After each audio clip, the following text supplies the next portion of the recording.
ನಮಸ್ಕಾರ. ದೈವ ಮಾಹಿತಿ ಚಾನಲ್ಗೆ ಸ್ವಾಗತ. ಈಗ ಹೇಳುವ ವಸ್ತುವನ್ನು ನಿಮ್ಮ ತವರು ಮನೆಯಿಂದ ತೆಗೆದುಕೊಂಡು ಬಂದರೆ ಅವರ ಜೀವನದಲ್ಲಿ ಒಳ್ಳೆಯ ಬದಲಾವಣೆಗಳು ಆಗುತ್ತೆ. ನೀವು ಜೀವನದಲ್ಲಿ ಏನಾದರೂ ಸಾಧಿಸಬೇಕು ಎಂದುಕೊಂಡರೆ ಅದನ್ನು ಸಾಧಿಸುತ್ತೀರಾ. ಇನ್ನು ಹುಟ್ಟಿದ ಮನೆಯಿಂದ ಈ ವಸ್ತುವನ್ನು ತೆಗೆದುಕೊಂಡು ಬಂದರೆ ಸಾಲಬಾಧೆ ತೀರಿ ಹೋಗುತ್ತದೆ.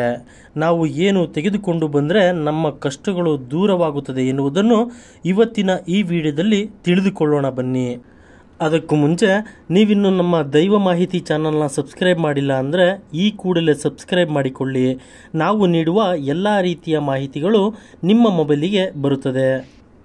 ನೀವು ನಿಮ್ಮ ತವರು ಮನೆಯಿಂದ ಒಂದು ಬೆಲ್ಲದ ಹಚ್ಚನ್ನು ತೆಗೆದುಕೊಂಡು ಬಂದು ಇಟ್ಟುಕೊಳ್ಳಿ. ಬೆಲ್ಲಕ್ಕೆ ಅಂತಹ ಶಕ್ತಿ ಇದೆ. ಯಾರು ಬೆಲ್ಲವನ್ನು ಉಪಯೋಗಿಸುತ್ತಾರೋ ಅವರಿಗೆ ಋಣ ಬಾಧೆಗಳು ಎಲ್ಲ ತೀರಿ ಹೋಗುತ್ತದೆ. ಬೆಲ್ಲಕ್ಕೆ ಅಂತಹ ಶಕ್ತಿ ಇದೆ. ಬೆಲ್ಲ ಲಕ್ಷ್ಮೀ ದೇವಿಯ ಸ್ವರೂಪ.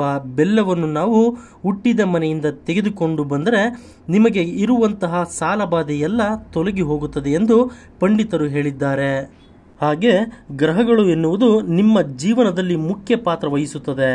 ಗ್ರಹಗಳು ಒಳ್ಳೆಯ ರೀತಿಯಲ್ಲಿ ಇದ್ದರೂ ನಾವು ಕೆಲವು ವಸ್ತುಗಳನ್ನು ತವರು ಮನೆಯಿಂದ ತೆಗೆದುಕೊಳ್ಳಬೇಕು. ಆವಾಗಲೇ ಅದೃಷ್ಟ ಐಶ್ವರ್ಯ ಹೆಚ್ಚಾಗಿ ನಿಮ್ಮ ಜೀವನದಲ್ಲಿ ಏನಾದರೂ ಸಮಸ್ಯೆಗಳು ಇದ್ದರೆ ಅವು ಕೂಡ ಪರಿಹಾರವಾಗುತ್ತದೆ. ನೀವು ಸಾಲಬಾಧೆಯಿಂದ ನೋವು ಪಡುತ್ತಿದ್ದರೆ ತವರು ಮನೆಯಿಂದ ಈ ವಸ್ತುವನ್ನು ತರಬೇಕು. ಇನ್ನೊಂದು ವಸ್ತು ಏನಪ್ಪ ಅಂದರೆ ಅರಿಶಿಣ ಕುಂಕುಮ. ಯಾರು ಅರಿಶಿಣ ಕುಂಕುಮವನ್ನು ತವರು ಮನೆಯಿಂದ ತರುತ್ತಾರೋ ಅವರ ಜೀವನ ಬದಲಾಗುತ್ತದೆ. ದೀರ್ಘಕಾಲ ಸುಮಂಗಲಿಯಾಗಿ ಇರ್ತಾರೆ. ಹಾಗೇನೆ ತವರು ಮನೆಯಿಂದ ಆನೆಯ ಗೊಂಬೆಯನ್ನು ತರಬೇಕು. ಆನೆಯ ಗೊಂಬೆಯನ್ನು ತೆಗೆದುಕೊಂಡು ಬಂದು ಇಟ್ಟುಕೊಂಡರೆ ಅದರಿಂದ ಅದೃಷ್ಟ ಬರುತ್ತದೆ. ನೀವು ಅಂದುಕೊಂಡ ಕೆಲಸ ನೆರವೇರುತ್ತದೆ ಮತ್ತು ಲಕ್ಷ್ಮೀ ದೇವಿಯ ಅನುಗ್ರಹ ನಿಮಗೆ ಲಭಿಸುತ್ತದೆ. ಆನೆಯ ಗೊಂಬೆಗಳನ್ನು ಬೆಳ್ಳಿ ಬಂಗಾರದಿಂದ ಮಾಡಿದ್ದೇ ಆಗಿರಬೇಕು ಅಂತ ಏನಿಲ್ಲ. ಲೋಹದಿಂದ ಮಾಡಿದ್ದ ಆನೆಯ ಗೊಂಬೆಗಳನ್ನು ನಿಮ್ಮ ತವರು ಮನೆಯಿಂದ ತಂದುಕೊಳ್ಳಿ. ನಿಮ್ಮ ಜೀವನ ಬದಲಾಗಿ ಹೋಗುತ್ತದೆ. ಮಣ್ಣಿನಿಂದ ಮಾಡಿದ ಪಾತ್ರೆಗಳನ್ನು ನೀವು ನಿಮ್ಮ ಮನೆಗೆ ತಂದರೆ ನಿಮಗೆ ಎಲ್ಲ ಶುಭವೇ ಆಗುತ್ತದೆ. ಹಣ ಕೂಡ ಚೆನ್ನಾಗಿ ಬರುತ್ತೆ. ಮಣ್ಣಿನಲ್ಲಿ ಜೀವ ಎಂಬುದು ಇರುತ್ತದೆ. ಆ ಜೀವ ನಿಮ್ಮ ಕುಟುಂಬಕ್ಕೆ ಬರುತ್ತದೆ. ಹಾಗೆ ಹೆಣ್ಣು ಮಕ್ಕಳು ಈ ವಸ್ತುವನ್ನು ತವರು ಮನೆಯಿಂದ ಎಂದಿಗೂ ತರಬಾರದು.